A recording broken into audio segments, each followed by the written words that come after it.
गुज़िश्ता रोज़ शाहराह भुट्टो का तो सबने सुना कि शाहराह भुट्टो जो 54 अरब से बना था, उसका जो मलीर वाला सेक्शन था उसके अंदर वो बह गई थी ना, एक ही बारिश से टुट्टो ख़त्म हो गई थी।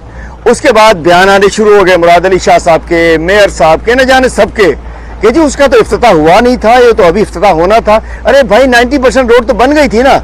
चले शाहराह भुट्टो का इफ्तिताह होना है, उस पर बाद में बात करेंगे। उसकी तो हम कहते हैं कि जुडिशल इंक्वायरी होनी चाहिए, इंजीनियर्स को शामिल किया जाए। चले अब रहते हैं नई बात करता चले। 13 अगस्त 2025 को 12 अरब 1 2 3 4 5 6 नहीं 12 अरब की लागत से ये बनी थी, ये हब कैनाल, जो कि नई कैनाल बनी थी कराची को पानी देने के लिए। 12 अरब की लागत से, जरा देखिए ये नई कैनाल है, हब कैनाल 12 अरब की लागत से बनी। और इसका हशर क्या हुआ है, ये इफ्तिताह हो चुका है। ये हब कैनाल गुज़िश्ता रोज की बारिश में बह चुकी है।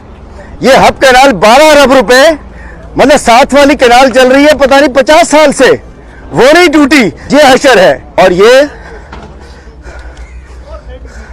हब कैनाल है जो डूब चुकी है। ये है हब कैनाल, ये मेरी एक उंगली जितना माल है इसमें, और ये सरिया डला हुआ है। ये देखें, ये देखें, ये हब कैनाल, ये है, ये मटेरियल डला है इसके अंदर। ये हब कैनाल का ये मटेरियल है, ये हब कैनाल पानी की कैनाल, ये देखें, ये और थोड़ा गिर पड़ेगी सारी। उठाए जरा इसको, मारेंगे।